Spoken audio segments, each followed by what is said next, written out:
Hey, y'all, welcome back to another episode of More Than the Title. I'm your host, as usual, Jared Thomas, Chief Revenue Officer at Outside the Box Digital. It's been a long day. I'm like, turn your mute. I'm like, turn your mic on. I'm like, how the hell you Dre? Ladies and gentlemen, he's starting already. We've been up since 6 this morning, y'all, traveling. We are in Maryland for podcast movement. Yeah, there's been a lot of going on, man. And today we have a great guest. As usual, man, we're going to spend a lot of game and talk to y'all. But before we begin, you know I got my brother, my brethren, your favorite CEO, Chatty-O. What's good, baby? I'm still drunk. There you go. There you go. I'm still kind of high. I like it. Birthday weekend was real good. Good. It was a night, Dre. It was a night, Dre. I ain't gonna lie to you, Dre. I had to Rick James somebody couch. I made it, ladies and gentlemen. I made it a promise that for my birthday, no couch was safe. I said it didn't matter where we went to, what venue, it does not matter. Your couch is not safe. And I'm a man of my word, God damn it. Shout out to Skinny's Cantina for getting your couch, Rick James. Man, shout out to Skinny. And also, shout out to our distribution partners, the Live Podcast Network. If you want more content from content creators like More Than the Title, make sure y'all download the app, scan the QR code. It is the first woman-owned, Black-owned podcast network in the world and the largest Black-owned podcast network in the world, y'all. And we are top 5 dead or alive on the show. Shout out to the boss lady and the entire live team, man. We love y'all. And, like we talk about it, man, G&T, we're not going to forget to start this show, G&T, right? Mm-hmm. I'm grateful and thankful. One, grateful that we were able to wake up and do what we love. You know what I'm saying? Able to do this and bring out this content one more day. That's it. And keep doing what we like to do, man. And thankful for all the supporters out there, man. Shout like you guys have really carried us, supported us. You really have shown a lot of love. And we're truly appreciative of that, man. And just remember, there is no us without you guys. That's it, man. Oh, yeah. We gotta give my brother. Let's start the show. Let's give my brother the proper one. First of all, man, I've known this brother for quite some time, man, and his reputation precedes himself. But his brother's a powerhouse in inbound marketing. His strategies have driven over $500 million in yearly revenue. With deep expertise in SEO, social media marketing, UX and UI design, this brother's consistently delivered remarkable results across multiple channels. He's not just a marketer. He's a thought leader, educator, passionate about helping others excel in the ever-evolving digital channels. And he's also the host of the SEO show, which is one of the biggest SEO platforms in the world. His subscribers is crazy. His show is crazy. His production is crazy. And I'm honored to learn from this brother. I'm glad to present him to y'all. Our brother, Mr. Paul Andre de Vera, y'all. Oh, yeah. I'm ready to drop some bombs on y'all. Let's go. My guy, man. We appreciate you. First of all, I want to say something. I was watching the show and I was saying, Jared, we don't have an SEO sweater. So, Paul, I'm letting you know, we're putting you on notice ahead of time. We got to get us some of those SEO merch sweaters. You know what I'm saying? Because I was looking and I'm like, me and Jared don't have an SEO, one of them SEO sweaters. So we got to make that happen, man. Fire, gotcha. I got some AI Money Show sweaters coming out too. Money. I'm trying to get we trying to get to the yams. Yeah, we're trying to get to the yams. Matter of fact, that's a perfect segue. Okay, I'm to give you context, right? We was with one of our former guests today. We was talking about building community. Yeah, which is a perfect segue for you, bro. Because first of all, explain to the people your show, what you do, and what has been the best to build your community, bro. Oh, well, for me, like, again, this show started right when we just had that pandemic, right? We were like, I still wanted to network with other folks. And, we're stuck at home and I was bored. I always wanted to do like a YouTube show. So I was like, hey, you know what? Let me go start one of these things up. But I didn't want to just go out, like, turn on a camera and, like, maybe talk into like a no mic or anything like that, and like laptop mic. I wanted to go out with like the bang, right? So I want to have a first impressions are always key. I feel like, when you come out, like, knowing that people know that you put some effort into like your show or your podcast, I mean, it just makes a difference. I mean, whether it was my first show to my show this to today, it's like that I focus on that production quality. When you put in that effort, it's like it'll keep people coming back. And if you have that regimen, that consistency, people like just love what you're doing, and it just automatically attracts that crowd. But that's a good question though. Yeah. Do you think it's more important to have quality production over the content, or is it more important to have content and not the quality production? I'll put that. I mean, I know sometimes my content ain't all that, but people still keep coming back. So I mean, but at the same time, but of course, content is key. I mean, like right now, at least audio, especially when you're doing a video show, audio is what matters the most, because I mean, I can be all pixelated and blurry, but if I sound like crap, I mean, you're just going to turn off that video. You're just going to turn off, just turn off that computer, right? I mean, it's more like, even if someone's just turning on the computer just to listen, so people can listen as a podcast, or whether they want to watch a show. But again, with what you're doing and what I'm doing, we want people to watch a show, right? Because we're being visual. We're throwing in clips where you want to see our natural reactions. That's the best way to be authentic, when you're actually like looking into the camera, talking to people. They can see your facial expressions and like exactly, like, and your background. Your background actually like tells you a little about your personality and like how you present yourself. You gotta listen to him. You learn something. Message. Oh yeah. You got a double. Listen, We got to bring you guys back to the screen. I feel like I'm talking. Yeah. How did we leave? You press that? no, yeah, I soloed him out. You know what I mean? So yeah, There we go. Solo, yeah, Oh. yeah.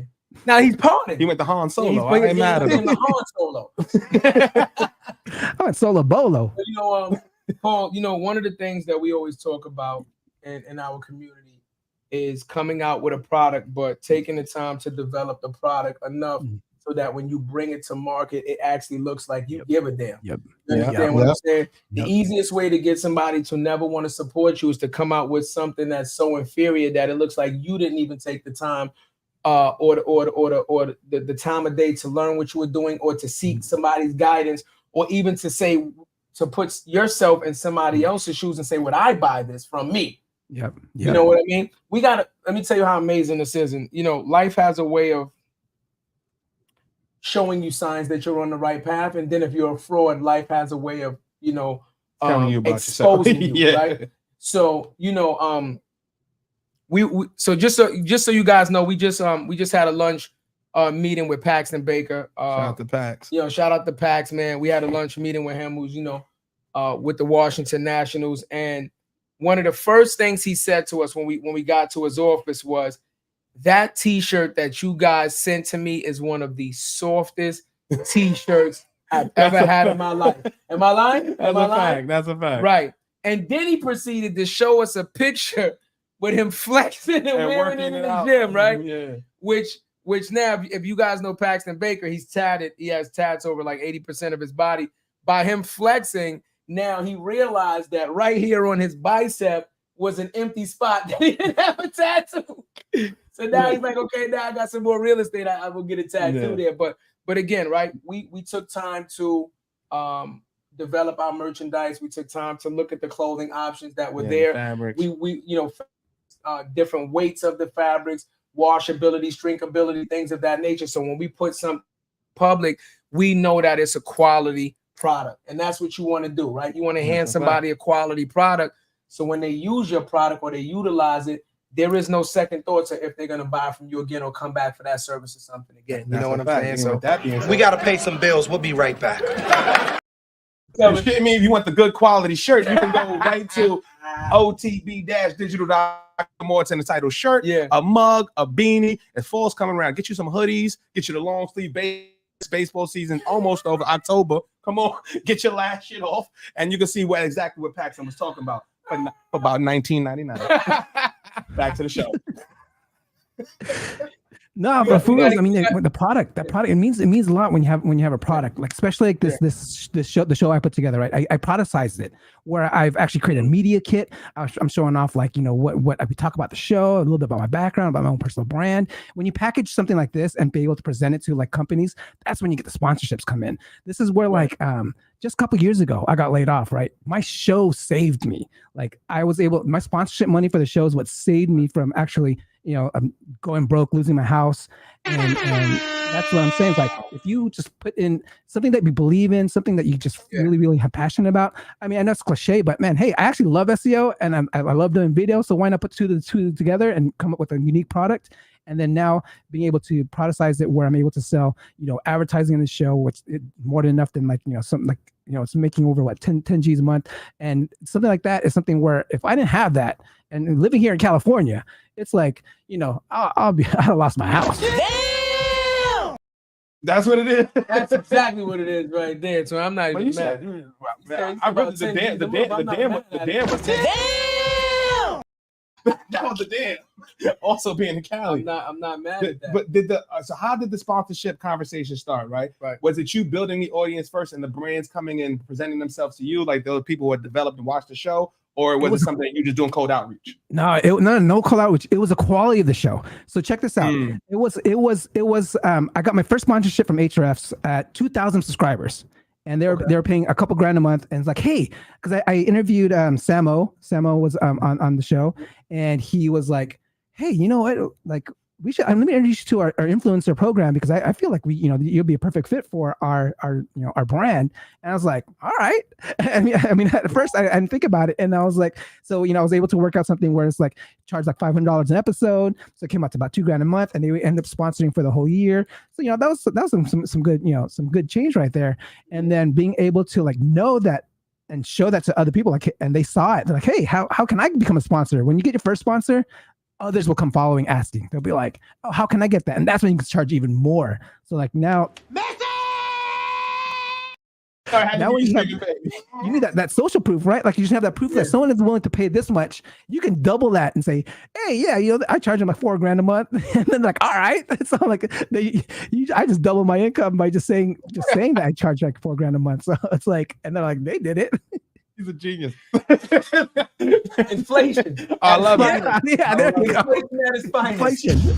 I ain't mad at it. But we talk about that all the time, bro. Yeah. Like the value. How do you value? Where did you start? Where did you get the starting number for your sponsorship package? Right? Because a lot of time we talk to a lot of content creators, bro, and the biggest challenge they see is how do I monetize the content? And second, how do I value the content? Yeah. Am I going too high? Am I going too low? Yeah. How do I make sure I get market value for my IP? Yeah.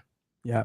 I mean, for me, it's just like I value my time, right? I say like I want to charge like $300 an hour, or whatever it is, like whatever hourly you charge, like as a consultant or whatever that is. But like, okay, this is a 1 hour show. I'll charge you maybe 300, 500, depending what that is.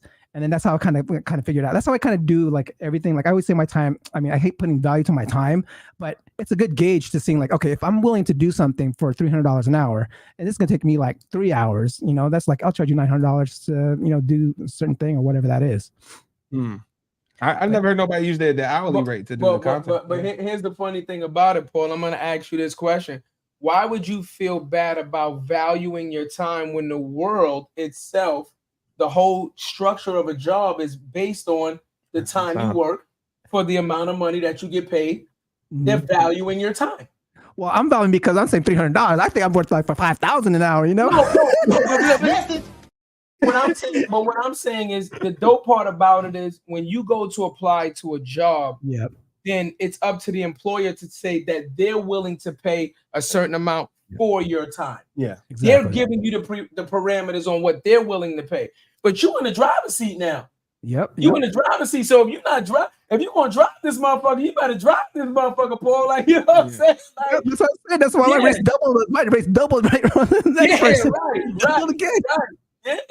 Right. So it's and it's up to them if they want to do it, right? Because you don't have to accept the job, right? And they don't have to accept my the offer. But then now I actually have a wait list because I don't want to really whore out my channel and just have all ads everywhere and like logos everywhere, right? So I keep it to 3 sponsors just so they got all get equal time and I can talk about them, and because I want to be fair too. I don't want to be like the person that's just taking everyone's money.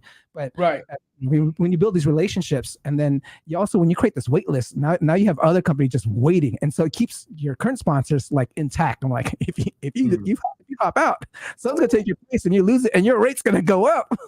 I love it. The wait list shit was crazy. We might have to work something out, Paul. If your sponsors are tired of waiting, send them over the morning title. You get on right now. You know right now. You know why? Do you know why? We got to pay some bills. We'll be right. That's why you get on right now. Yeah, I mean the one thing for anyone that wants to even like start a show, podcast, and monetize it, I mean, just create a media kit. That media kit is the one that's is just kind of like is that one thing that you just hand to people and they'll look at it, and just like, oh, okay. Now they know about the hosts, they know about your demographics, or and all that, and like the odor, and don't just say like, hey, your viewership is just what your channel is. combine your entire, like your personal brand and everything, because you're going to be inviting them too, right? So when my actual personal brand is bigger than the show. I mean, like, let's say I'm LinkedIn, but it's like I include that in the media kits. Like, you get this reach, right? Because it's not just you're getting me as a person, and then also the show. But I'm the man behind the show, so you're gonna get that network too. More than the title. Yep, yeah, they're more than title. More than the title. No plug, man. Again, you know, the whole thing with this, Paul, is how much are you valuing yourself? Once again, right? You are putting a value to what you're bringing to the table. If you're not gonna stand there and stand firm and say this is what I am worth, then remember, negotiation is always you go high, they go low, right? You meet somewhere in the middle, right? Yep. But the problem is if they go low and you go low, no problem. They're gonna agree right off the back. They was thinking 20. You was like, I'm gonna give them a break and go 15. They go, 15? We'll take it for the whole year. We was willing to pay 20 before we started negotiating, and then you didn't even realize you lost out. Now, here's the problem with doing that. Once you take that lower number, now you got to fight to where they were even going to start you at initially. Yep. You understand what I'm saying? So it's it's a very delicate balance between knowing your worth and trying to value that, but it's also the give and the take. But understanding once you give something, it's very hard to get it back, almost impossible. You know what I mean? So we have to be very careful. And I think, you know what it is, Paul? And I'm gonna be honest with you. It's because enough creators are not speaking to each other. It's because we're not having open, candid conversations. And we're not saying we're not in competition. We're actually working together, because if we all demand this, then they can't lowball anybody. You understand what I'm saying? Yep. If we all sit at the table and say the minimum for an ad across the board on any platform, $500. Now everybody gets minimum 500. You see? Now there is no negotiating past a certain point. You want the minimum? It's the minimum for everybody. It's not like you're going to leave me and go to Paul or go to somebody else and get 350. But you know why that'll never work, bro? Because if I'm sitting there with if I get 1 million views on LinkedIn, right? And say Paul gets 500,000, I don't want that 500. I don't want that $500 the same as Paul. I shouldn't. I have worked more for that, right? Shouldn't I value more for that audience and that reach, those impressions? But it's what's more important, individual winning or the collective system winning in general? The collective. That's the question. Right now, the collective ain't hollering at us. It's like the I guess like the SAG card, right? For actors. Actors have the SAG organization where they have to get paid a minimum. An actor with the SAG card has to get paid a minimum certain amount. So like SAG-AFTRA because they combine it with two different agencies and they combine. But that's what I'm saying, right? Under like unions, it's called the collective bargaining agreement. That's what it's called, right? NBA, NFL, all exactly, right?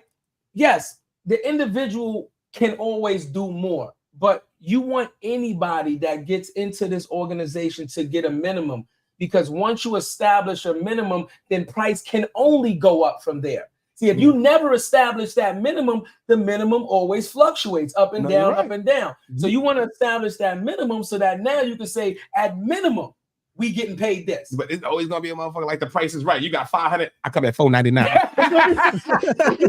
It's gonna be that one. They do that dumb shit, and then they're gonna work. It's all gonna fall down. Oh man, it's all gonna fall down. Man. But I do got a question too, because bro, like you are the premier SEO show, right? Yeah. Have you ever thought about going outside of that vertical, outside that niche? You listen, the AI money show. So that's where I'm taking what I worked out and packaged together, right? I'm just gonna repurpose my whole show and just apply it to another industry. I mean, if it's working well in the SEO show and the SEO industry, where it's like a very, very niche, right? It's not that big. Imagine if I go into AI, right, and I start bringing all these other big ass and the amount of traffic that comes in with AI. So that's my next project right now. It's like, okay, you know what? Why look for a job when I can just create another show that was able to save me from, like, you know, going bankrupt and stuff like that, and like just go bigger, like, right, go to a bigger, widen my reach through like the AI industry.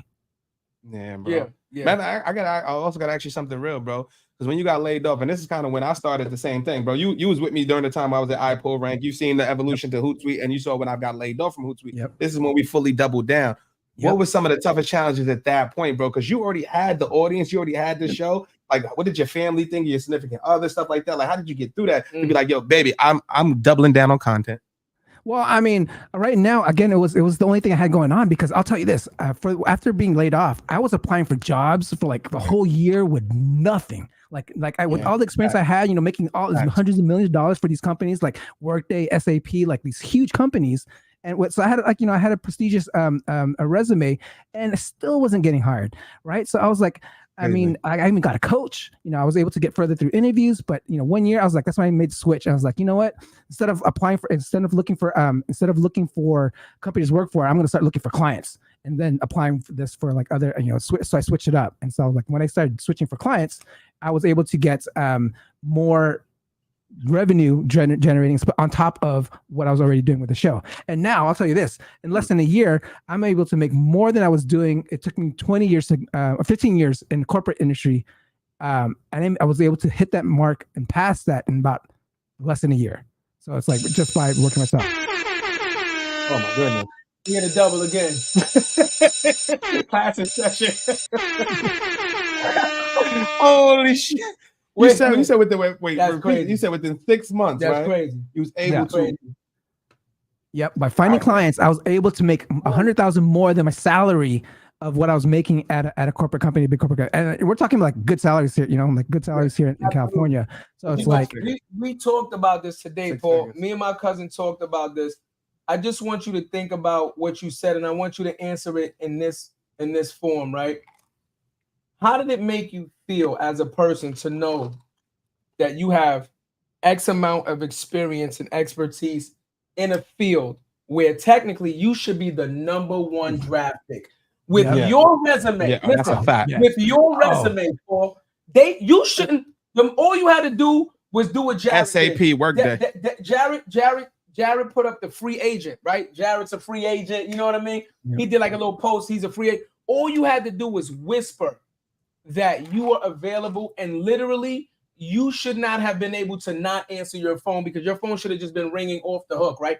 How did that make you feel to understand that that you're one of the #1 expert guys in this field? Your work ethic is impeccable, and anybody would be like, grateful is an understatement to have you on their team, and you wasn't even getting an offer. You wasn't even getting a call back for a year. Yeah. What does that do to the psyche? What does that do to the psyche? It did something to the physics. And I gained 35 pounds. I was like, I was sitting down. Like, I mean, I wasn't like, I was motivated, but at the same time, I really kind of took that. I took that to, I flipped that. Once I started getting things going, you have to get out. You have to get over it, because if you're just gonna like sulk in your own like depression, stuff like that, it's not. I mean, man, you're just gonna get bigger and bigger and bigger. It's like, I was like, I'm gonna do something about it.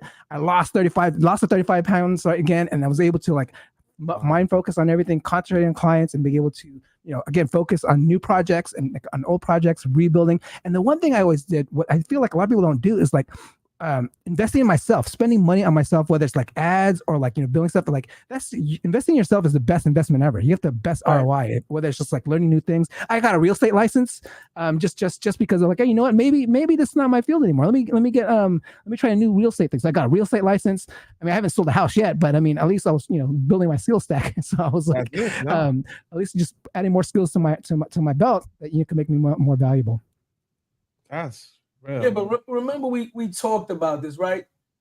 So me and my cousin was talking about this, Paul, and it's like, do you sit back and ever say to yourself, like, what am I missing? Like, what dot am I not connecting, right? Because any talent manager seeks out the talent.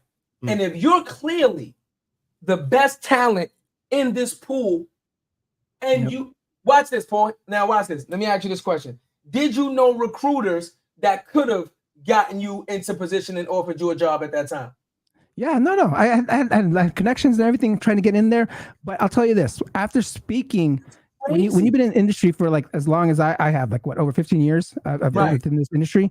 I was speaking to some other SEOs, and like I've been around the same time. It's like, yo, like no one could afford you now. people with the economy right now, it's like they're just going to go for the lower, someone like a lower entry level person instead of having like that person with your skill set. It's like, because they know that you're going to cost a lot more than when they could hire maybe 2 people, right? So it's like, and with the economy, I was like, I get it. I mean, so I put that to perspective, and then I was like, all right. And so again, I didn't make that stop me. I want to. That's when I flipped the script on saying, hey, I'm gonna stop looking for these companies, because I mean, I'm seeing like some other buddies that were able not to get a job who have the exact same skill sets and stuff like that, and they're like, you know what, that's the route they went, and now they're just doing well. It's like, hey, you know what, let me try that, and that's when I decided to flip. Man, that's crazy. Hated it. And all the brands that looked over my guy, man. I feel like Paul. I feel like this world has a very bad habit of just being hypocritical. The lessons that they teach us as youth, work hard, focus on one thing, become the best at it, and then when you become the best at it, you still can't get a job because you're overqualified. Now you can't get a job because now you're the best at it, and now you command such a high salary that you want the cheaper guy, but the cheaper guy doesn't give you the level of quality of work that I give you. Yeah. The cheaper guy doesn't have the knowledge and the expertise that I have. So now the question is, do you want the quality, or are you only focused on the bottom line, the dollar? You see what I'm saying, Paul? Like this, it's nasty. I'll tell you this too. Like when I talk about quality, even with yourself, when you have quality work as an employee, right? The company that laid me off actually hired me back as a consultant because I produced quality work. I mean, they were having, they're having hard times because, the economy was just like, they had to make some cuts, right? But the moment that, they're back on, they were able to get bring me back on, they brought me back as they knew that I did great work. So they said, hey, you want to do some, you do some work on as a consultant? I'm like, oh yeah, because as a consultant, I can work for like 10 different companies than just one company. So I just 10x my income than just like working for this one company. Right. Makes sense. You know something I've also always wondered too, especially in the SEO. Like, matter of fact, before we go into, I want to go into the enterprise. Before we get an enterprise, a lot of our people that listen to the show are entrepreneurs, small business owners, and stuff like that, right? And SEO is a pain point for them, right? So, what are some tips and tricks that you can give? Just some high level stuff of what they can do to improve their visibility online without breaking the bank. Right here, basically, it's all about on-page. When you just find one of those tools about optimizing your on-page, right? So get your on-page going, and then also press releases. Press releases are so cheap right now. You can just get your press releases, and then send backlinks to those press releases. That's pretty much like a rinse and repeat strategy that I do all the time. But right now, that's working like gangbusters. Is like video. Remember how we were ranking #1 for what B2B marketing podcast? All we talk about is like B2B marketing podcast. We can rank this video by just repeating something on here. So video, I have a checklist for y'all. If you want to check it out, go to SEO.video/checklist, and it'll show you how to rank videos on YouTube so you can get conquer more pixels. Because if you go to YouTube right now, you'll see page 1, you'll just see like a bunch of ads, maybe then a set of videos, and then you'll finally see like the organic rankings, right? So videos are actually showing up more higher than the actual regular rankings. So right now, I feel like video is the way to go to conquer Google, and it's easy right now because not everyone's doing it. So I have, go check out that checklist. You can get any video ranking. I got ranking like for a lot of the parts I'm doing. It's like I'm just like reading some blogs I've written that were ranking on page 1, and then upload it to YouTube, and then those start ranking on page 1. So now I have a blog ranking and a video ranking just by just putting it on YouTube. So right now, you can put that checklist, bro, in the private chat. I'm gonna put it on the screen so everybody could go in and check it out, bro. I would love to do that. And then like, how did you quantify? What are some of the results with you getting on that first page with the video? Like, how did that impact how many views and stuff translated from that? You can check it. You can check your when you get these views from other places. Like, let's say right now, when the algorithm sees that they're coming from like other places, like not necessarily within YouTube, like let's say you get some different referrals. Like if people are finding you on Google, right? They say like ranking #1 on YouTube is great for because of video, right? Because it's the number two engine in the world, right? But okay, well, why not rank #1 with the video on Google, which is the number one engine in the world? So that's where you get all the traffic, and then when you put your video on there, you can put your links in there as well, and then you click on it. So it's like you get all this branding and everything, all that great stuff. So like, when people just say, YouTube's number 2 engine in the world, you should be ranking #1 on YouTube. I'm like, what? Why not rank my video on Google? That's the #1 search engine in the world. And YouTube, or have your YouTube page rank first on organic page on Google. Right? A lot of our videos on YouTube rank on the first page. So like the same Yep. things. And it definitely had a lot of things, but like 10 to 15% of our traffic comes from Google, just from YouTube. I mean, well, we all know that first, you know, the attention span of the average user, especially the new user, is like 5 seconds or something. You Maybe know, less. it's very quick. You know, 5 to 10 seconds maybe, right? Somebody that is an avid follower of yours, community-based supporter, they will go through the motions to try to find you. But the new user, right? The new follower, the new fan, or the new inquiry, they're not going to page 2. I'm telling you, you'd be lucky if they even scroll down to the middle of the page. That's those first 3 listings, right? Yeah. And like Paul said, you better hope one of them isn't an ad, right? Yeah. You know, those first 3 listings, or the sponsor, because I see that they do that a lot now. Yeah. They'll have a sponsorship listed Same somewhere thing, the near the page. top, Yeah, right? yeah, same page. Absolutely.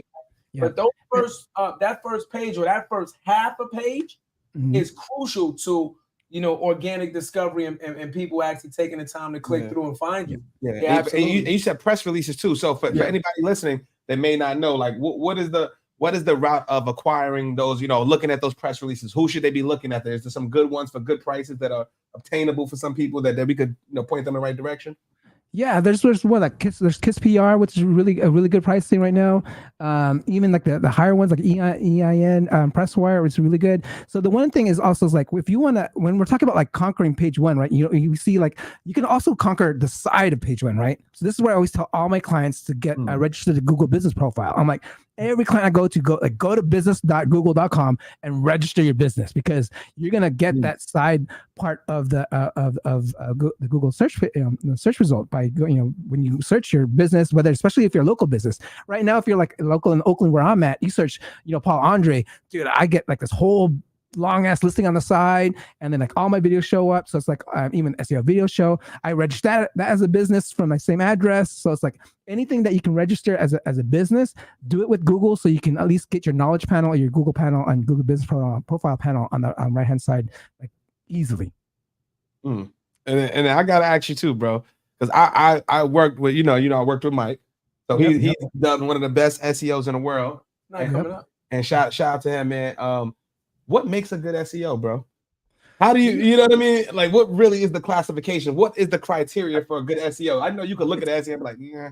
No, it's all about the testing. What Mike talks all about is like, it's about testing. It's what works and keeping it close to you. I mean, some people are like, will keep a lot of their close secrets to themselves, right? I mean, which sometimes everyone can do SEO. There's so many thousands of ways of doing SEO, and doing what works for you is what you should really do. And if you test certain things, because there's like right now there's this big thing where like what's his name? Charles Float. He kind of like spilled the beans on like his strategy on the whole parasite thing, which is still working, but he actually like shared like all his like his sites that he was doing the parasite SEO stuff on, and then people caught on and they abused it, burned it out, right? So it's like, that's why like when you do certain things, you can give what you want. I mean, if you want, but then again, it's like you should always have your own personal recipe of how you rank certain things, and then you always share like what you can. And again, like right now, like I gave away some cool websites, cheap websites, not necessarily cheap, but like really bargain prices for like a PR to like which you should go you could go ahead and use. So it's like again, keep your resources close, always test. And again, like I always share. So like for me, if you notice on the SEO video show, it's kind of a little selfish because I'm actually picking everyone's brain. I'm asking them questions to make my strategy better, right? I mean, I'm not sharing much. I'm not sharing much of my strategy. I'm actually like learning from them to like make my strategy better, right? So it's one of those things like Dre, why don't you like kind of like share your things? I'm like, oh, I will. I'll share. I'll share, like I share some certain things here and there. But when I go on shows like this, I'll drop some bombs. But it's more like. It's more like, again, I'm learning to make myself better from my own show, which is also a great way, everyone. Like if you start your own show, your own podcast, use it as something to make yourself master at something by learning something and like teaching it. That's it. I tell people that all the time, Dre. Yeah. We get so, first of all, we do it two times a week, man. And with the people that we've had, the lessons that we've learned, man, I feel like we've got a Harvard degree in this shit. Yeah, that's what I'm talking about. We listen to, right? Like yourself too, bro. Like I've been on your show. You think I didn't come back from that show with like some tips and tricks? Like, damn, he got the bomb. He's got this. You had it lined up this way. You said you didn't even have an ad. I don't even know if you had. I remember you had ads at that time, and you the first person to actually have me rapping on the podcast. Oh yeah, there you go. Yep. First podcast. I see people writing the verse out in the comments, all types of stuff, bro. And it was just a lot of stuff that you did, man. So I definitely appreciate you, bro. And what was one of the illest things that's happened on your podcast? What's one of the one thing you had the one memorable moment? What's the mama I made it moment for your show, bro? It's more when I finally was able to fill up my getting the 3 sponsors. You know, I only started with 1 sponsor, 2 sponsors, 3 sponsors. When I finally got 3, that's when the moment where I said, hey, I shouldn't do no more sponsors because this is gonna be unfair. This is just like, I don't want to be like, you know, again, like I didn't want to just make it a whole quick show full of ads or anything like that. So I was like, the moment I had that thought, I'm like, okay, I'm gonna cut it here. No more sponsors. And I was like, and then now having wait lists, I was like, ooh, man, this is it's a great feeling to have, right? Because you're like, you know, obviously not everyone's going to be on your sponsor of the whole show. There's things going to happen, budgets run out. So knowing that there's something ready in the back once someone goes, it's a good feeling. That's it, man. And we do have a wait list too. But right now, if you want to get to the front and push up, there you go. Matter of fact, I gotta hit them with the QR. I'm gonna hit the QR. You can get pushed right to the front right now. We got Coke and all them waiting. I don't want that. I want your business, right? So if you come and reach out to Chadio or Jared at otb-digital.com, you can get that right now. We'll put a little funk on it. Ladies and gentlemen, if you've never heard me say this before, he's out of control. Bro, you're the psychologist having a wait list? No, it's crazy. No, it's crazy. I love it. So well, again, a lot of the things that we do it. So, We do it, but we don't realize that we've seen it done before. Yep. Perfect example, right? Paul, do you actually go to clubs and like lounges and stuff like that? Well, back in the days, I mean, I go to lounges now, but clubs. I mean, check this out. Yeah. So let's say like a hot club. Mm-hmm. Let's say they advertise the party. Everybody free before 11.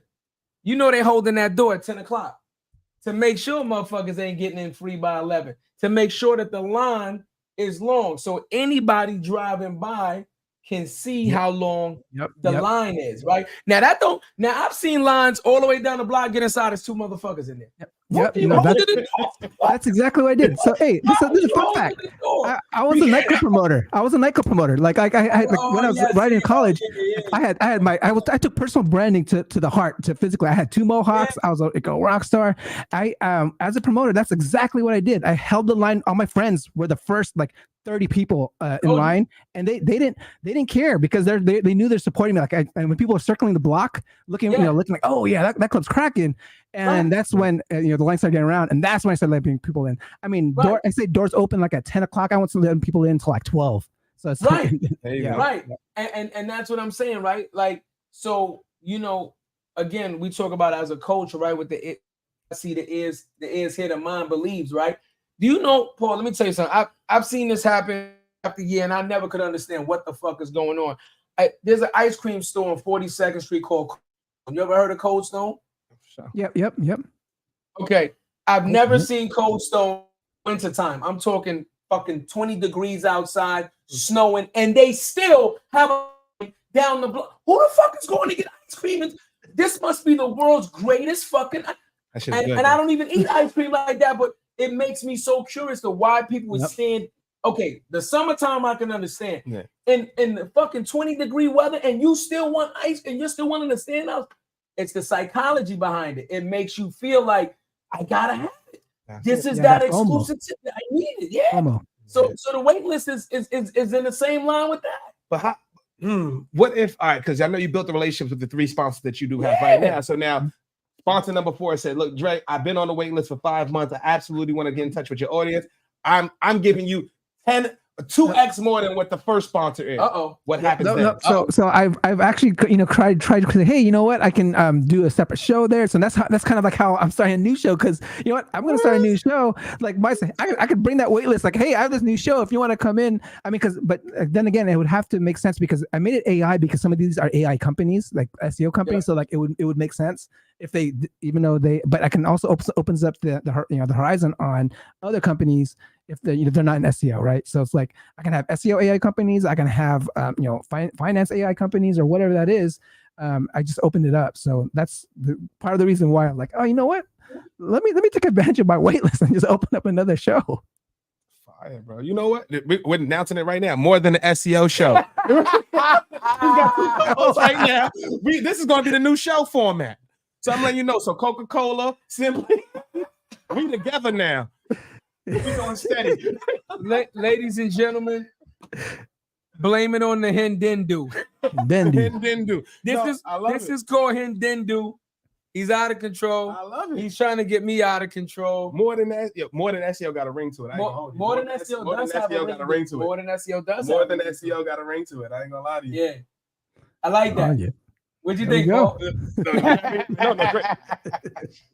So let me ask you a question, Paul. Yeah. We always talk about the importance of the support system, and if you don't want to answer this, that's fine, but we have to talk about what that looks like, right?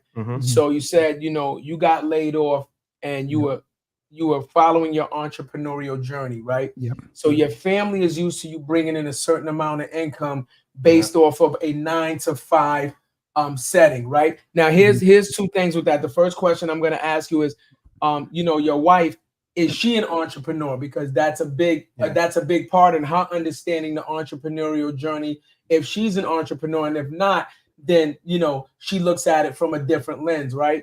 Because we've interviewed multiple people that have said when they were working, their relationship was good, marriage, everything, right? Yeah. And when they decided to become an entrepreneur for whatever reason, their relationship abruptly ended. Absolutely. So we have to talk about the importance of what that looks like. Like you said, you were out of work, you were gaining weight, mentally you wasn't in a good space. What if your family's not supporting you? You could really spiral out of control. Yeah. Yep. What does that look like? Yeah, what kept you solid? What does that look like? I'll tell you this. Being single keeps you solid, right? I mean, I only have 2 dogs I had to feed, so it's like I didn't really have to.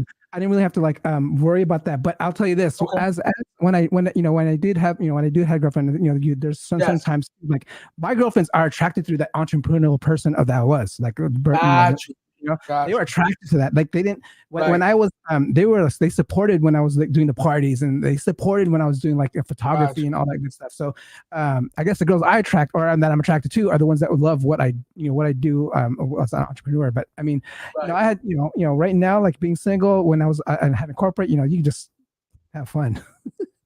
I'm big. I feel like I thought you was gonna come in with like he said. Listen, I had a girlfriend, and now I'm single. So my response. I never liked you anyway, pretty motherfucker. I never liked you anyway. I wasn't going to you pretty motherfucker. I never liked you anyway. Yo, bro, I'm gonna keep it real. People don't know, man, and it's the mindset. Like really, bro. When you was going down to that point, when you going to that point where you just working, you're making 6 figures, life is good, you're getting commissions, you're being celebrated in the meetings and all that shit. And the next thing you know, you're like, holy shit! Now I can't even get a call back. I can't do this. I can't have this big ass audience. I'll tell you this. I just bought a house too in the middle of renovations. Like my house was like totally torn up, and there was like no way I was gonna live in a house that wasn't finished. So I took out loans and everything. But this is something that I didn't plan. So like right now, within that 6 months, I'm almost done paying a 1 year of debt within a few months. So that's what I'm really grateful for. We gotta give him the horns for that. We are partnered more than an SEO video show. Yeah, man. You get those credit card checks and like, hey, you sign that to yourself and like you cash that out just so you can pay some bills and all that stuff. But yeah, so I was maxing out on credit cards. But it's awesome to know that I was able to rack up 1 year of debt and being able to pretty much pay it off within like 6 months. So it's like at halftime, it spent me a year to spend and now paid off within like less than half a year. Yeah, I love that, man. And that's what it's the beauty of figuring the shit out. Yeah. The beauty of figuring it out, bro. Because But I he know put it's a himself tough in moment. position to be able to do that, Jared. Absolutely. We keep coming back to the same thing. Look at his work ethic. Look at his track history. Mhm. Look at the fact that he performs at a certain level. That is not by mistake.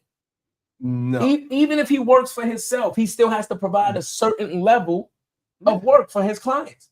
Instead of doing it for his boss, now it's even worse because now he can't make a mistake on his boss's dime. I'm uncapped.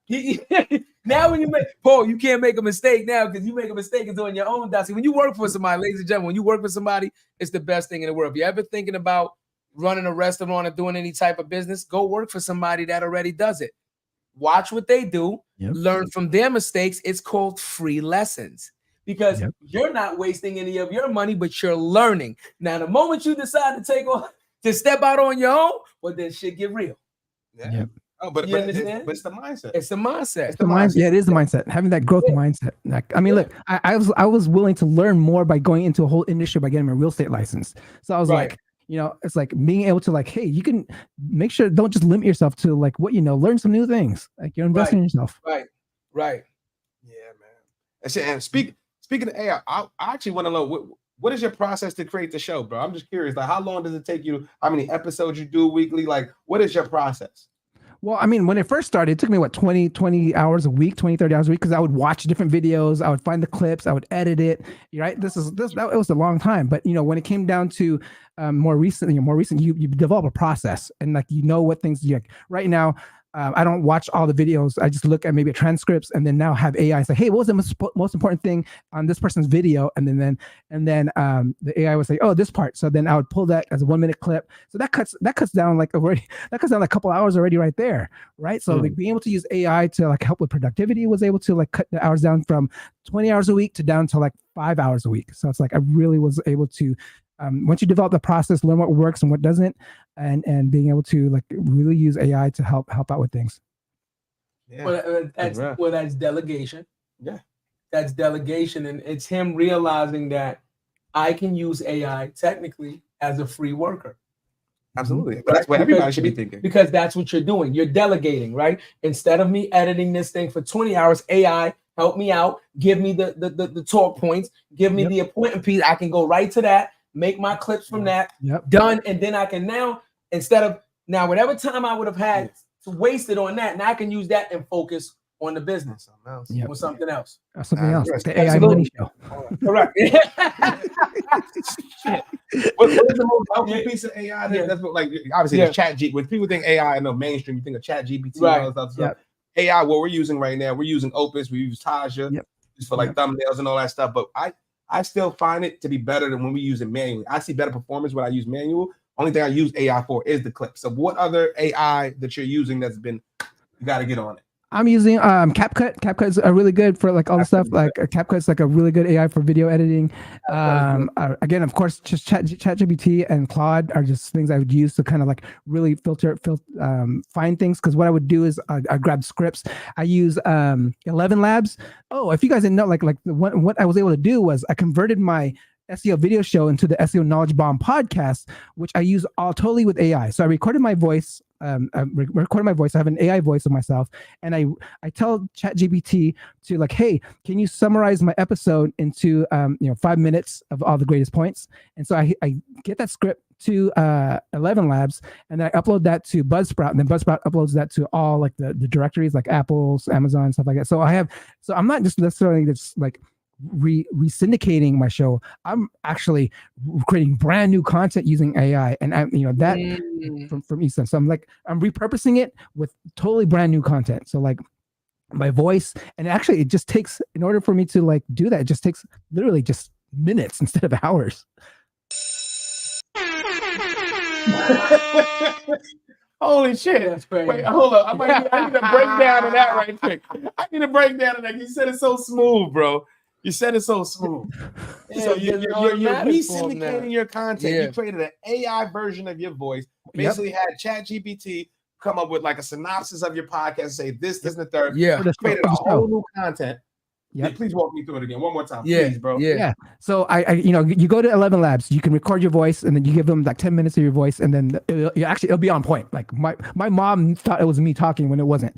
Like so I was like, okay, we passed the mom test. If she couldn't believe that was AI, then it's believable, right? So got my AI clone voice, and then I went to like all my episodes of the show. And I get the transcript, right? Transcript, you can download transcript from YouTube. Throw that into ChatGPT and say, hey, what are the 5 actionable items that I can share within 5 minutes, and then create a script. So like when it creates the script, I now feed that to 11 Labs, and it reads it like word for word, and with even all my mannerisms and all the stuff, like how I talk and whether I talk a little fast, a little slow, and like all my tone. It sounds so real. And then I upload that to like a totally separate as a voice podcast only, like no video, because obviously it's just my voice. Upload that to Buzzsprout, which Buzzsprout syndicates everywhere. Right. You ain't playing fair. I love it. I fucking love it. Yeah, listen, why not? I love it, bro. He's utilizing the technology that's available and utilizing the platforms that are only audio based. Remember, a lot of podcast platforms are not video based platforms. Mm-hmm. So if they're only audio based platforms, why not give them technically exclusive content? That's genius. I love it. Totally, and it provides a totally another outlet for like sponsors, right? Like, hey, and like I use that for a lot for affiliate marketing. Like, so like I'm getting like affiliate marketing from people signing up from there because I promote. There's some affiliates I promote on the podcast that I don't on the show. I was like, oh, this podcast is actually getting a crowd where I'm actually getting affiliate money.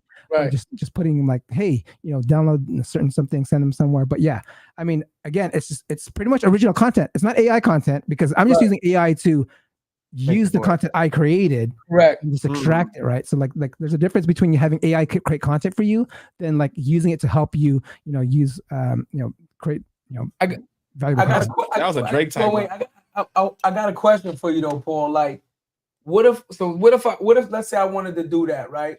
And I go to 11 Labs and I load up my voice, right? But I want to put some stank on. I want to give it a little Barry, a little Lenny Green, a little quiet storm. Oh yeah. Can it change it up for me? It can. Yep. You can tweak it. You can tweak it whatever you want. Oh! You can tweak it whatever you want. Yeah, like Luther.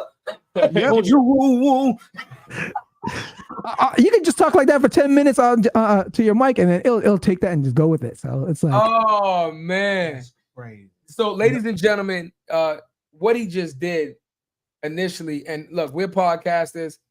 My cousin has millions of views, and look at what just happened on the show. We still learn something new on the show in the moment, and that's a gem for you guys, right? For any of you podcasters out there that have an audio and a video-based component, Paul just showed you a quick and easy way to create new content based off of the content that you already have and distribute it to your audio-only channel as new content and still have the video component on your other channels. That's a gem. But even get out of podcasting, think about rapping, music, all that other stuff. I could upload my voice, GPT, upload my lyrics, and have them create 3, 4, 5, 6 songs already recorded without having to touch a studio.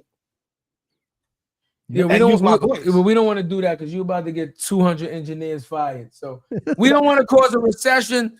No, that's what it is. You better step your game up. AI is kicking ass. You better step your game up. We trying to save $1 over here at OTB Digital. That's it. What we trying to do, man? Shot straight up. Wait, hold on. Where's my damn sign at? Hold up, because just in case they forgot. Yeah. We gotta pay some bills. We'll be right back. You better scan the QR code before I have AI doing this shit next week. Y'all better scan the QR code. It's gonna be a digital Jared in this motherfucker. Talking to y'all, I'm gonna be with the kids.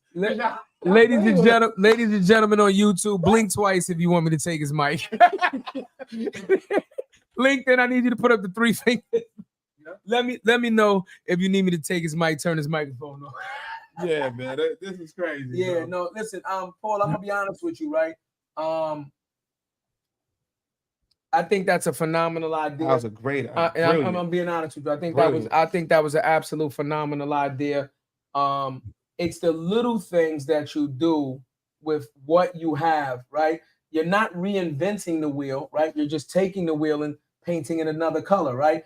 using it in a different way, right? The same wheel, but just presenting it in a different way. So I think that's a phenomenal thing that you're doing to help you get your content out there in different ways and still give people the experience of hearing something new. So I just want to applaud you for that, man. And Well, bro, you know, that was fire. And I know, ladies and gentlemen, I know we coming up on time.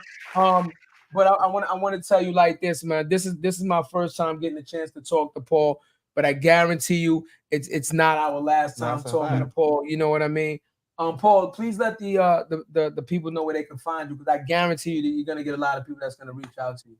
I mean, you can email me, Dre@paulandre.com. You can go watch the show at SEO Video Show. I'm going to launch my new AI Money Show very, very soon. I see. The thing is, you got to put it out there. Like, I'm going to say I'm going to do it. So now I'm going to have to do it. It's like when you put something out in the universe, like I have accountability now, because I'm telling everyone I'm going to start the show. I got some gear ready. So like if I don't show up, that's all me. But so that's why I want to put it out there. I'm going to start the AI Money Show.